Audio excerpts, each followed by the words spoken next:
살아계신 하나님, 왕이신 하나님, 이곳을 주목하고 계신 주님, 우리가 주님 앞에 서 있습니다. 왕이신 주님 앞에 서서 주님을 높여드립니다.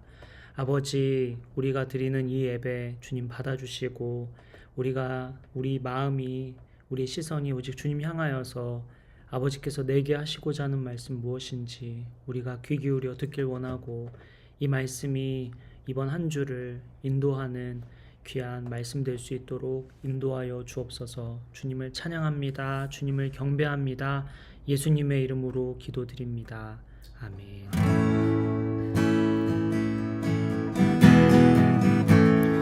아무런 자격도 없는 나를 위해,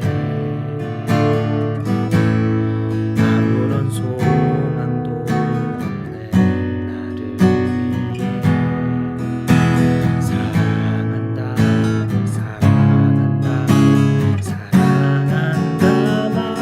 말하시네. 이 낮은 날 위해 아무런 자격도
저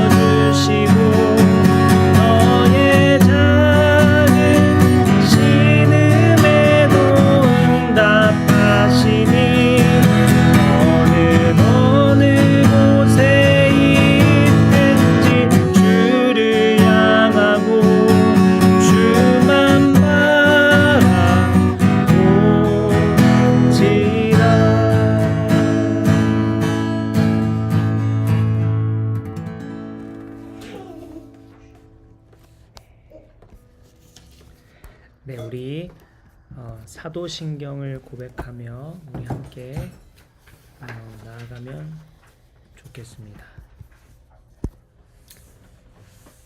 나 주보 하나만 줄래?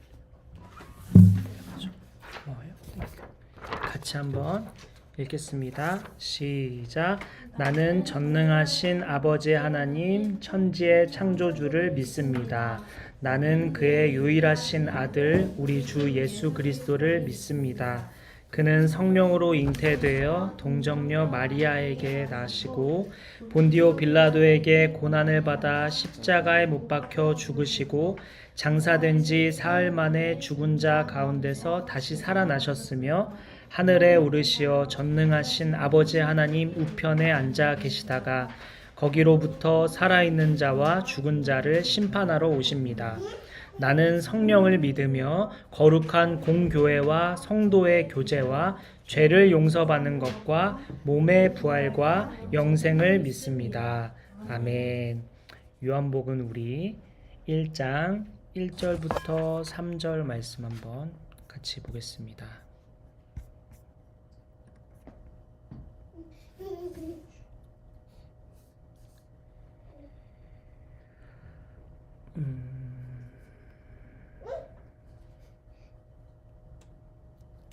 요한복음 1장 1절부터 3절까지의 말씀, 제가 한 절, 여러분 한 절,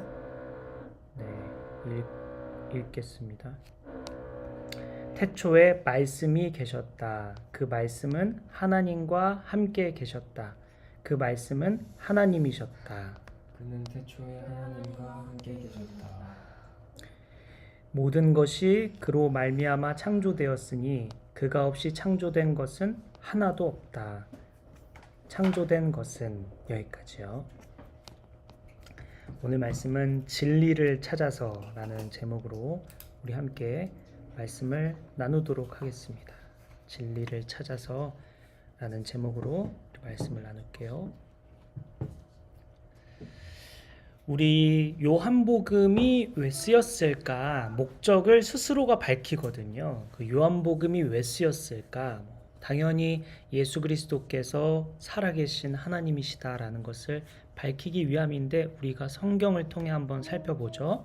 요한복음 20장 31절 말씀 함께 보겠습니다. 요한복음 20장 31절 한번 보겠습니다.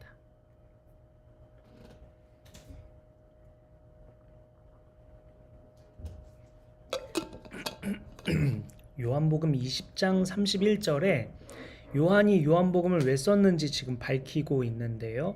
그 부분 우리 같이 한번 읽겠습니다. 시작. 그런데 여기에 이것이나마 기록한 목적은 여러분으로 하여금 예수가 그리스도요 하나님의 아들이심을 믿게 하고 또 그렇게 믿어서 그의 이름으로 생명을 얻게 하려는 것이다. 이 목적을 위해, 아멘. 이 목적을 위해 요한복음이 쓰였고 그 위대한 사명을 이루기 위한 시작으로 오늘 본문이 쓰인 것입니다. 그래서 오늘 본문은 진리를 깨닫도록 돕고 있는 본문이다 라고 보면 되겠는데, 특별히 요한복음 전체가 그렇죠. 그런데 우리는 이미 복음을 알고 있고 진리를 알고 있죠. 그럼에도 불구하고 요한복음이 우리에게 유익한 것은 우리의 믿음을 점검해 볼 수 있고 요한복음을 통해 복음에 대해 더 깊이 있게 생각해 볼 수 있고, 또한 더 나아가 우리 주변에 아직 예수님을 모르는 사람과의 대화에서 복음을 전할 때 성경적 관점에서 복음을 어떻게 전할 수 있을지 우리가 요한복음을 통해 힌트를 얻을 수 있습니다. 무엇보다 우리가 이미 복음을 안다고 생각하지 말고 복음에 대해 천천히 살피고 생각하며 우리 삶에 적용해 보면 좋을 것 같습니다. 자, 진리를 깨닫기 위해서 알아야 할 것들에 대해 오늘 본문은 얘기하고 있는데요. 진리를 깨닫기 위해 알아야 할 첫째는 창조 이전을 알아야 한다라고 말하고 있습니다. 진리를 깨닫기 위해서 알아야 할 첫째는 창조 이전을 알아야 한다라고 요한은 이야기하고 있습니다. 진리를 깨닫기 위해서는 창조 이전을 알아야 된다라고 말하고 있는데요. 본문 1절 한번 보겠습니다. 본문 1절 제가 읽을게요. 태초에 말씀이 계셨다. 그 말씀은 하나님과 함께 계셨다. 그 말씀은 하나님이셨다. 1절에 태초에 라는 말을 한번 주목해 보겠습니다. 1절에 태초에요.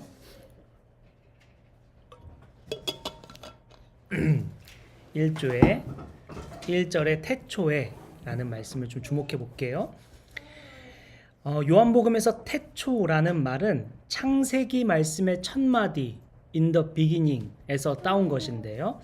그러니 요한복음 서문과 창세기 서문은 평행 관계를 이루고 있습니다. 이 평행은 다음 절까지 이어지는데요.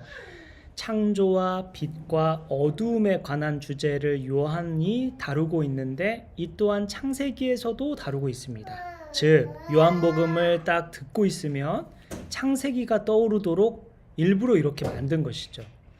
창세기 1장 1절을 떠올려 보면 이렇게 말하죠. 태초에 하나님이 천지를 창조하셨다라고 하면서 태초를 생각하게 만들죠. 자, 다만 창세기에서의 태초와 요한복음에서의 태초라는 말은 약간의 차이가 있는데요. 창세기에서 태초라는 말은 시간과 피조세계의 시작을 하나님이 여셨다. 하나님께서 그 시작이다 라는 의미로 태초가 쓰였고요. 반면 요한복음에서는 태초는 성부, 성자, 성령, 하나님은 만물의 시작 전에 계셨다라는 것을 설명하기 위해 태초라는 말을 쓰고 있습니다. 창세기 태초는 시작을 다루고 있고요. 요한복음의 태초는 세상의 시작 이전을 다루고 있다. 이런 부분에서 조금 차이가 있습니다. 자, 그런데 요한복음은 왜 쓰였다고 했죠? 예수님이 하나님의 아들이심을 믿게 하고 또 예수 이름으로 생명을 얻게 하려고 쓰였다고 했어요. 예수님을 구주와 주인으로 믿기 위해서 어떤 이해가 필요하냐면 바로 태초, 즉 온 만물이 시작되기 전부터 하나님이 존재했음을 알아야 한다는 것입니다. 이것이 진리를 깨닫기 위한 첫 번째 선이해라는 것이죠. 우주 나이를 보통 138억 년으로 보고 있죠. 138억 년 한번 생각해 볼까요? 우주의 나이가 138억 년이에요. 상상하기 어려운 기간이죠. 그러니까 우리 어디 가서 이제 우리가 나이 많다고 얘기하기가 좀 이제 민망해지지 않을까. 제가 이 말씀을 좀 이렇게 묵상하면서 우주 나이가 138억 년이면 내가 나이가 들었고 내가 늦었다 이런 생각이 얼마나 우주 나이로 보면 얼마나 하찮은 생각인가. 벌써 30대라고 30대 중반이라고 이런 생각을 하는 게 이제 얼마나 귀여운 생각인가 이런 생각을 좀 했어요. 그래서 이제 우리 서로 나이 얘기할 때는 우주를 한번 생각해 보자 이런 생각이 좀 들고 이제 윤지도 이제 저 나이 많다고 놀리면 안 되겠죠 이제. 네. 네. 자, 이제 다시 생각해 보면 우주가 만들어지는데 138억 년이 걸렸다고 했어요. 머릿속으로 상상해 볼게요. 빅뱅, 우주가 시작된 이후 별이 만들어져요. 그리고 은하가 형성되죠. 그 은하 중에 은하수 안에 태양계가 형성되고요. 태양계 안에 지구가 형성됩니다.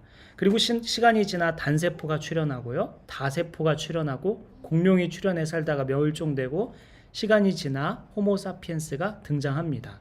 그렇게 인류 문명이 시작되는데요. 인간을 80년 산다고 가정할 때 한 사람의 인생의 시간 대비 우주 시간은 마치 무리수처럼 끝없이 작고 우리의 존재는 거의 0에 수렴하는 값이죠. 우주의 시간을 대비 인간을 80년 산다고 대비할 때 우주의 시간과 인간의 시간을 대비해 보면 우리 인간은 마치 무리수처럼 끝없이 작고 거의 0에 수렴하는 값이죠. 우주의 시간으로 인간의 시간을 보면 원자처럼 존재는 하는데 안 보이는 얼마나 미미하고 미미한 존재인지 상상해 보면 좋겠습니다. 저는 말씀 준비하면서 이 생각 많이 해봤거든요. 내가 얼마나 작은 존재인가. 그런데 이 모든 우주의 역사 138억 년 이전에 138억 년을 잠깐 상상해 보면 엄청나게 긴 시간이었죠. 상상하기 어려운 긴 시간이었죠. 그런데 138억 년 이전에 우주의 시작 이전에 태초에 하나님이 존재하셨다. 이것을 기억하라는 겁니다. 그렇게 보면 하나님의 존재와 나라는 인간의 존재 차이가 얼마나 큰지 또 헤아려 볼 수 있겠죠. 우주가 138억 년 동안 만들어지는 그 시간과 인간의 존재의 시간을 대비했을 때 우리 매우 작은 존재였는데 그 138억 년 이전에 하나님이 존재했다라는 이 사실이 하나님과 나와의 그 차이가 얼마나 큰지 헤아려 볼 수가 있죠. 경이롭고 경외감도 들고요. 하나님 앞에서 저는 이 묵상하는데 좀 부끄러운 생각까지 들더라고요. 내가 뭐라고 하나님 앞에 불순종하고 하나님의 뜻을 살피지 않았을까? 내가 하나님 앞에서 너무 지극히 미미하고 작은 존재인데 내가 뭐라고 하나님의 뜻을 살피지 않고 순종하지 않았을까? 하나님은 어떤 분일까 생각하게 되죠. 우주의 광활함을 생각해 보면 하나님이 어떤 분인지 헤아려 볼 수 있겠습니다. 요한은 진리를 깨닫기 위해서 첫째로 태초, 즉 우주 만물의 시작 이전에 하나님께서 존재하셨다는 것을 인지하는 것이 진리를 깨닫기 위한 첫걸음이라고 말하고 있습니다. 만물 이전에 세상이 만들기 전부터 존재하던 분이 계시는데 그분이 하나님이시다라고 소개하고 있는 거죠. 여러분은 또 저는 우리는 이 사실이 어떻게 느껴지는지 우리도 돌아보면 좋겠습니다. 138억 년 전에 세상이 만들어지기 전부터 하나님이 존재하셨다는 사실이 어떻게 다가오는지, 어떤 느낌을 주는지, 어떤 생각을 하게 되는지, 어떤 감정이 드는지 우리 이따가 좀 나눠보면 좋겠습니다. 우리 에베소서 1장 4절 말씀이 이 태초에 대해서 요한이 말하는 태초에 대해서 생각해 보는데 에베소서 1장 4절을 함께 보면 좋겠는데요. 1장 4절 한번 보죠. 1장 4절 같이 읽을까요? 시작. 하나님은 세상 창조 전에 그리스도 안에서 우리를 택하시고 사랑해 주셔서 하나님 앞에서 거룩하고 흠이 없는 사람이 되게 하셨습니다. 정말 놀라운 것은, 진짜 놀라운 것은 세상 창조 전에 138억 년 전에 저와 여러분을 택하셨다는 사실입니다. 138억 년 전에 저와 여러분이 여기 모여서 하나님 예배하도록 하나님 백성으로 138억 년 전에 택하셨다고 합니다. 게다가 138억 년 전에 우리를 사랑하셨다 이렇게 말합니다. 그럼 얼마 동안 우리를 사랑하신 거죠? 땅의 시간으로 계산해 보면 138억 년 동안이나 우리를 사랑하신 거죠. 138억 년 동안 우리가 태어나기를 기다리셨고요. 우리가 예배하기를 기다리셨고 지금 우리의 예배를 주님 받고 계신 거죠. 아주 오랜 시간 우리를 사랑하신 분이 계시는구나. 이 개념, 이 생각, 이것을 인지하는 것이 진리의 첫걸음이죠. 진리의 첫걸음뿐만 아니라 우리 모두에게 중요한 사실인 것입니다. 138억 년 동안 우리를 사랑하시고 기다리시고 또 예배하기를 손꼽아 기다리셨구나. 이러한 생각. 우리 성경 하나 더 찾아보면 좋겠는데요. 디모데후서 1장 9절입니다. 디모데후서 1장 9절입니다.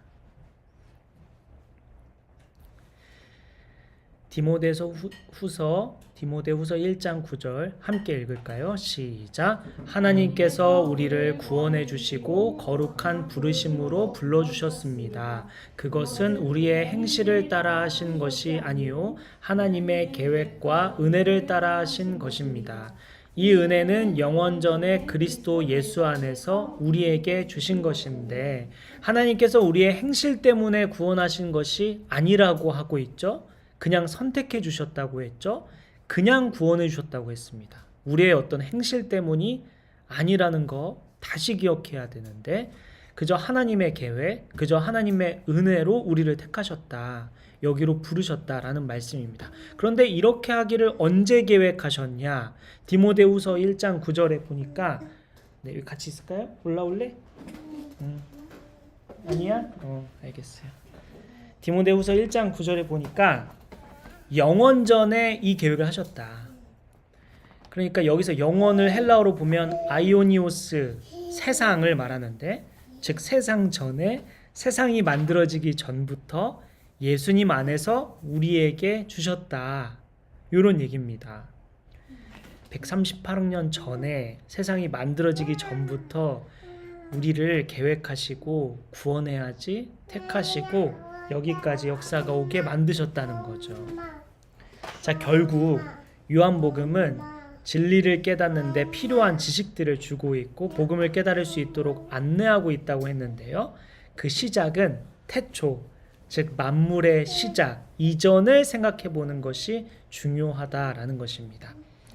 138억 년 전부터 하나님이 존재하셨다는 사실, 그리고 그 하나님께서 우리를 계획하시고 사랑하시고 부르셨다는 사실, 이 사실 앞에 우리는 어떤 생각이 드는지, 어떤 마음, 어떤 감정이 드는지 이따가 꼭 나눠보면 좋겠습니다. 진리를 깨닫기 위해서 알아야 할 첫째는 창조 이전을 알아야 한다라는 것이었고요. 둘째는 로고스의 실체를 알아야 한다라고 말하고 있습니다. 둘째는 로고스의 실체를 알아야 한다.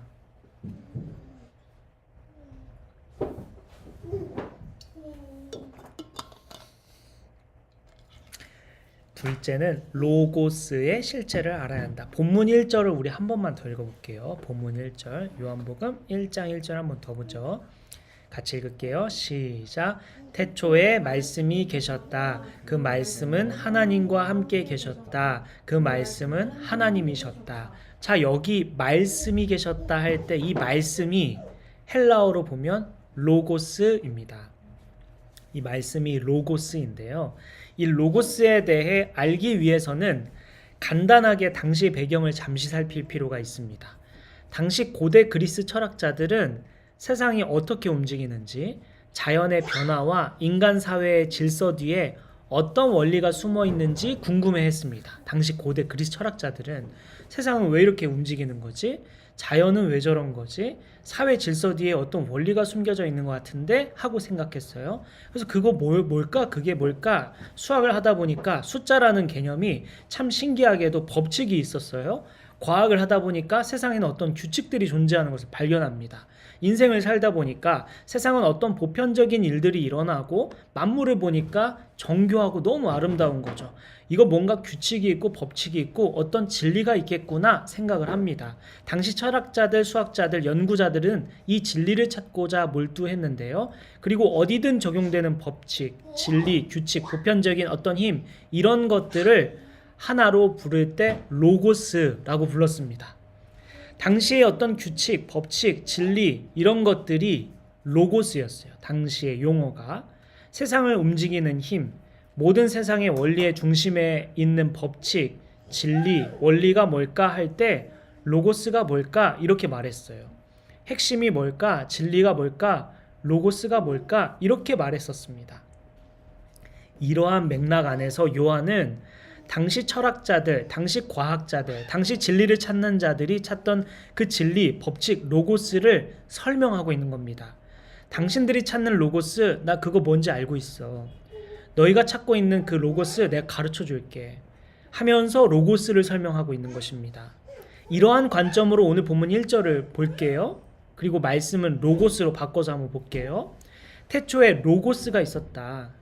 요한에서 태초는 만물의 시작 이전을 말한다고 했죠. 그러니 만물의 시작 전에 로고스가 있었어. 이렇게 말하고 있는 겁니다. 너희가 찾고 있는 로고스 그거 태초에 있었어. 시작 이전에. 세상 만물 시작 이전에 이미 있었어.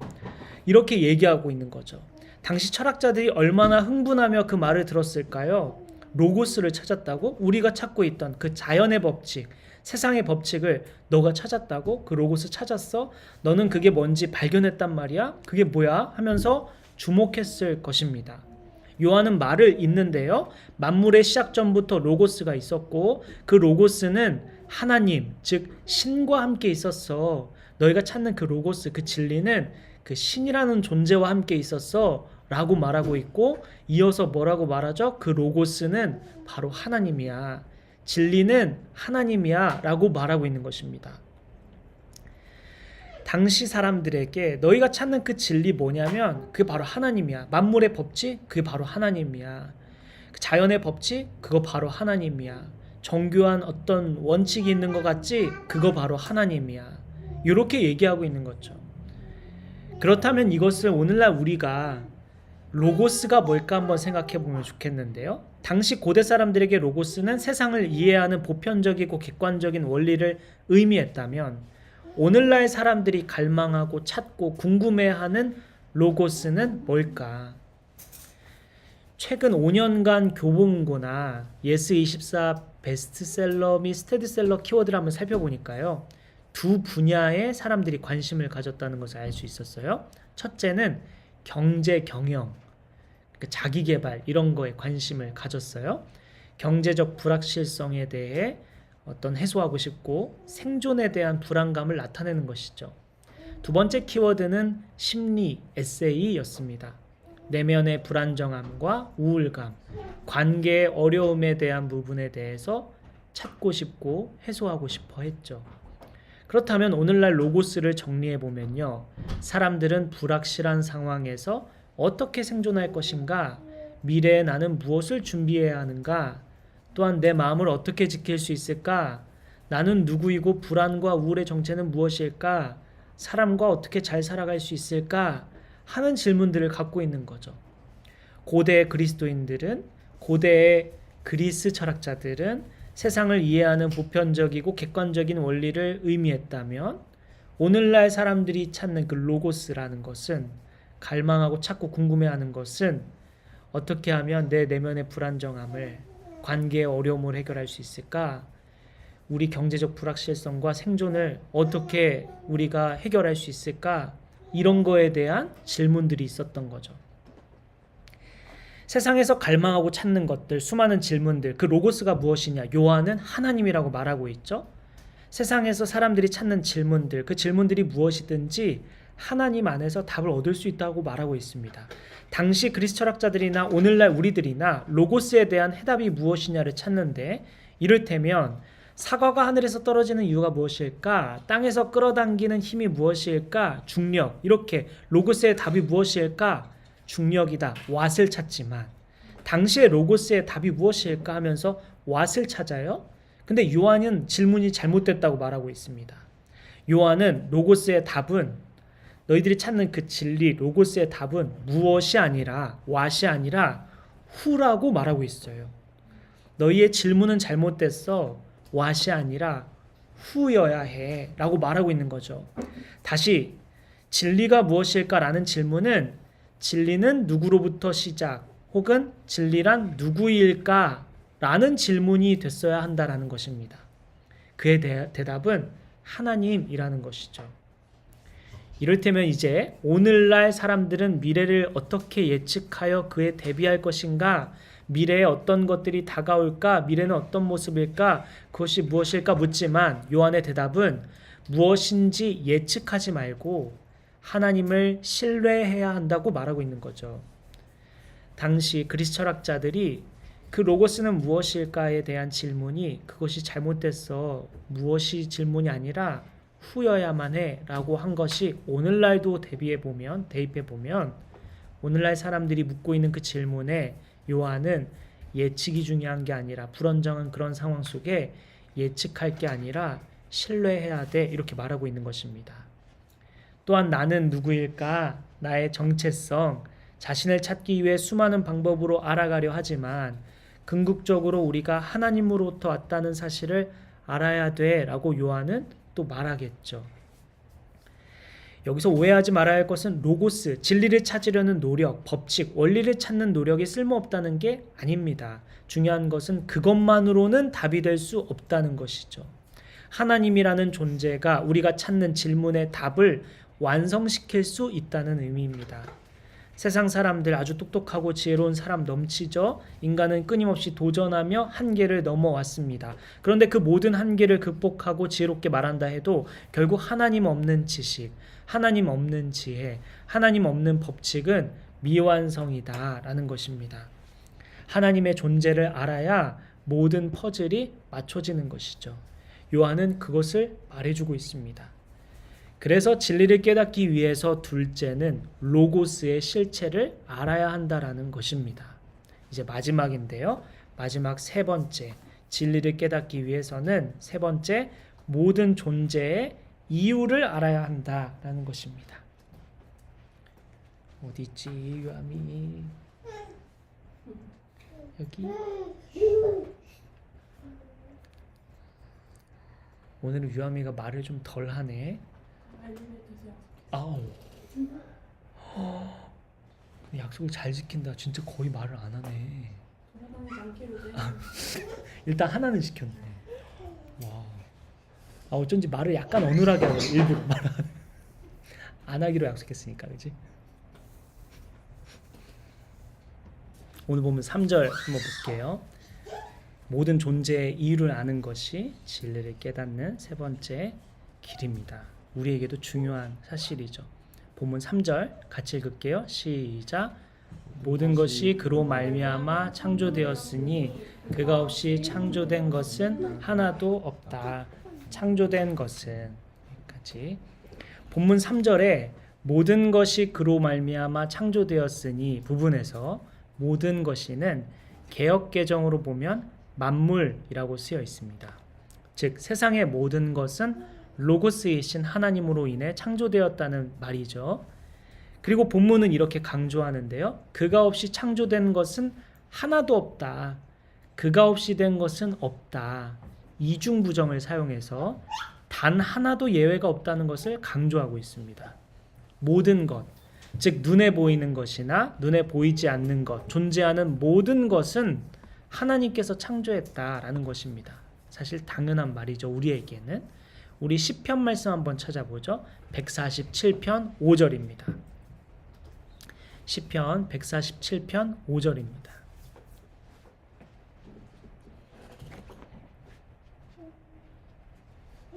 시편 147편 5절입니다.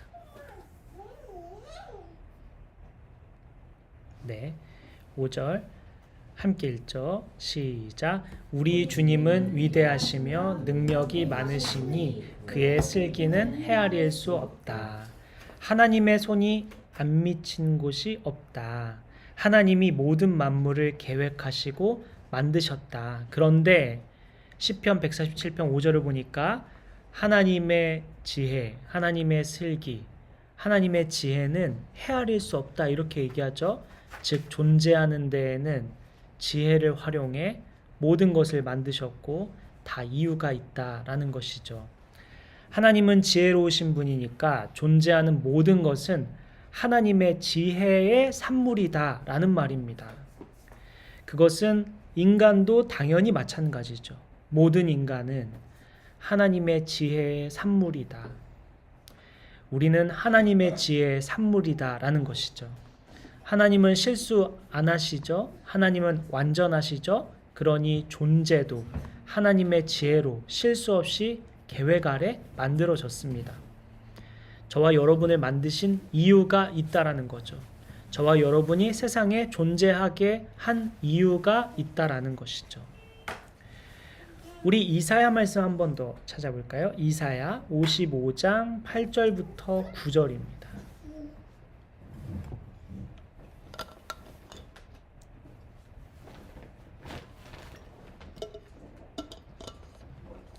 아주 유명한 말씀이죠.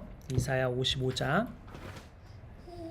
8절부터 9절. 제가 한 절, 여러분 한 절 읽어볼게요.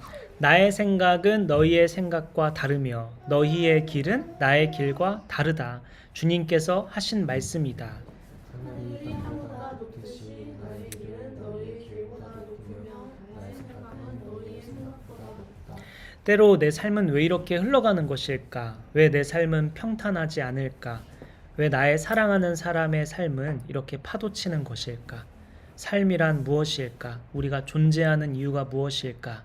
하는 여러 의심과 고통 가운데 머물 때가 있지만 하나님의 생각은 우리 생각과 다르고 하나님의 길은 우리의 길과 다르기에 우리가 주님을 신뢰하며 기다릴 수 있죠. 하나님은 이렇게 실수하지 않으시는 지혜로우신 분이시죠. 그런 하나님이 만물을 지으실 때 그냥 만들지 않으셨다고 했습니다. 골로새서는 존재 이유를 설명하고 있는데요. 골로새서 1장 16절에 보면 만물이 그분 안에서 창조되었습니다. 하늘에 있는 것들과 땅에 있는 것들, 보이는 것들과 보이지 않는 것들, 왕권이나 주권이나 권력이나 권세나 할 것 없이 모든 것이 그분으로 말미암아 창조되었고 그분을 위하여 창조되었습니다. 라고 쓰여 있습니다.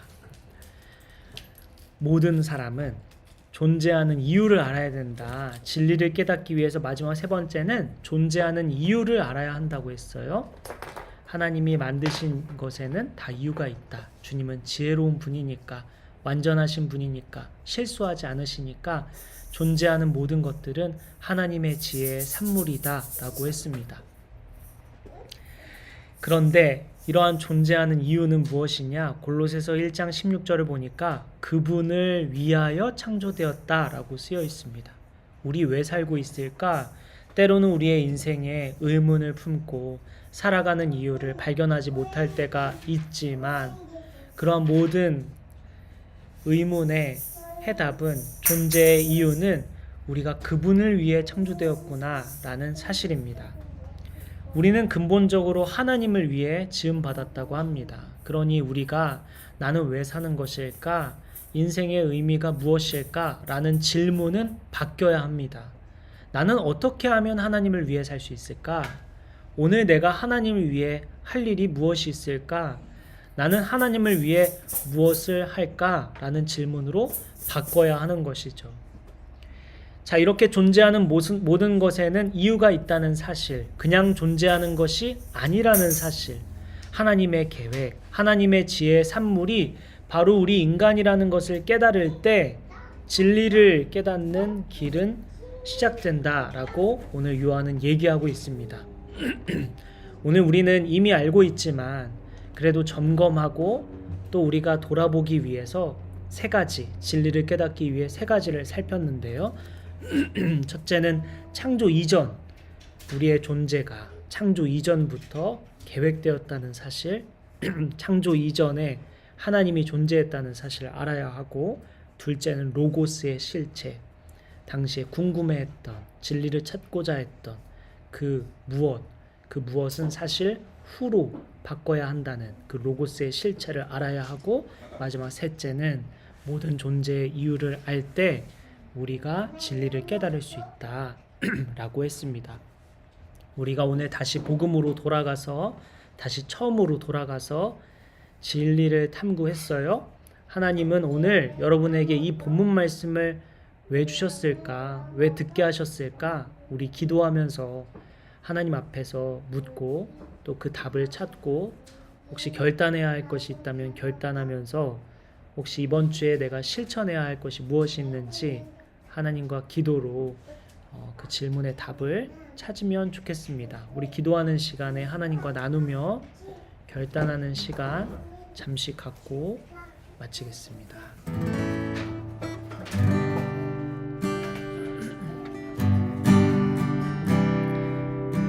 우리 잠깐 기도할 때 하나님께서 오늘 이 말씀을 왜 듣게 하셨을까? 하나님께서 나에게 하시고자 하는 말씀 무엇일까? 그것을 우리가 생각해보고 하나님 앞에서 떠오르는 지혜들, 하나님이 주시는 메시지들을 붙잡고 우리 잠깐 기도하면 좋겠습니다. 기도하겠습니다.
마지막으로 한 가지만 더 기도하고 마칠 텐데, 여러분 기도할 때 우리 서로를 위해 기도할까요? 우리 기도 제목 나눴던 거, 우리 주중에 했던 기도들 중에 또 특별히 이 자리에 와서 더 기도해야 할 것 같은 것들, 또 기도 제목을 나누진 않았지만 떠오르는 우리 공동체 한 사람 한 사람의 기도 제목들, 사람들을 위해서도 기도하면 좋겠고요. 우리 가족 중에 아픈 지체들 위해서 기도하고, 또 아직 하나님 알지 못하는 영혼들을 포기하지 않고 우리 끝까지 함께 기도하면 하나님 응답해 주시죠. 우리 서로의 기도 제목의 짐을 우리 같이 서로 들고, 우리 서로의 기도 제목과 우리가 사랑하는 사람들이 하나님을 속히 만날 수 있도록 인도해 달라고 우리 함께 같이 기도하고 마치도록 하겠습니다. 기도하겠습니다.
우리 마지막으로 한 가지만 더 기도할까요? 우리 우리의 성도 유아미를 위해서 잠깐 기도하고요.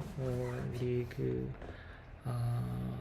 잠시 우리 유아미를 위해서 하나님께서 우리 이 자리에 또 불러주시고 인도하여 주시고 함께 예배하게 하여 주시고, 또 우리 교회가 세워지는데 또 우리 유아미 덕분에 또 인원이 채워지고 해서 교회가 세워진 그 귀한 간증이 있죠. 우리 유아미가 우리 교회를 선물해 주었는데, 우리 유아미 또한 주님 안에서 건강하게 자라가고 부모님께 순종하고 또 하나님께 순종하고 하나님 앞에 사랑받고 사람들에게 사랑받으면서 잘 자라갈 수 있도록 우리 유아미의 건강과 또 유아미가 하나님을 잘 자연스럽게 깨달을 수 있도록 인도해 달라고 우리 유아미 위해 잠깐 기도하겠습니다.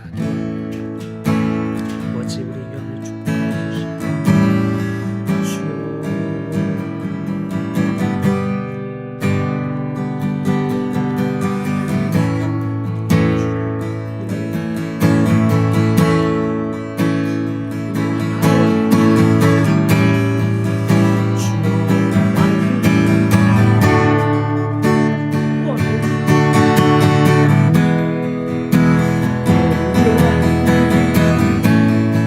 주여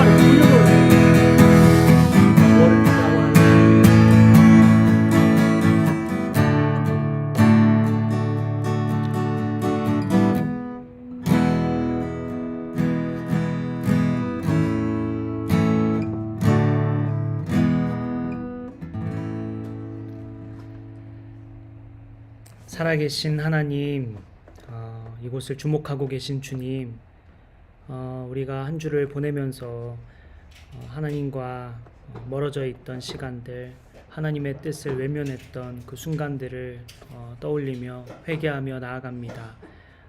우리를 다시 살려주시고 기회 주시고 이 자리에 불러주신 주님의 은혜를 우리가 잊지 않고 다시 내일부터 오늘부터 하나님의 뜻 안에서 어떻게 하면 하나님을 위해 살 수 있을까, 무엇이 하나님을 위한 일일까 생각하며 살아가고자 합니다. 한 주 동안 아버지 이러한 존재의 이유에 맞게 살아갈 수 있도록 인도하여 주시고 무엇보다 우리에게 성령 충만함을 허락하여 주셔서 세상을 살면서 수많은 유혹과 수많은 일들로 치여서 우리의 뜨거운 마음을 붙들지 못할 때가 많은데 우리의 식은 마음에 성령 충만함을 허락하여 주셔서 우리의 마음이 주님을 향해 뜨겁게 진정으로 나아가는 우리 모두 될 수 있도록 주님 축복하여 주옵소서. 한 주간의 삶을 주님 손에 올려드립니다. 아버지 순간순간 아버지께서 하나님의 말씀을 깨닫게 해주시고 인도해 주시리라 믿고 감사드리며 이 모든 말씀 우리를 위하여 죽으시고 다시 사신 우리의 길이요 진리요 생명이신 예수님의 이름으로 기도합니다. 아멘. 축도하겠습니다. 이제는 우리 주 예수 그리스도의 은혜와 하나님의 크신 사랑과 성령님의 감화 감동 교통 역사하심이 한 주 동안 아버지의 뜻대로 아버지를 위해 살기로 결단하는 저와 여기 모인 성도들과 온라인으로 예배하는 모든 성도들 머리 위에 지금부터 영원까지 함께 해주시기를 간절히 기도하며 축원하옵나이다. 아멘.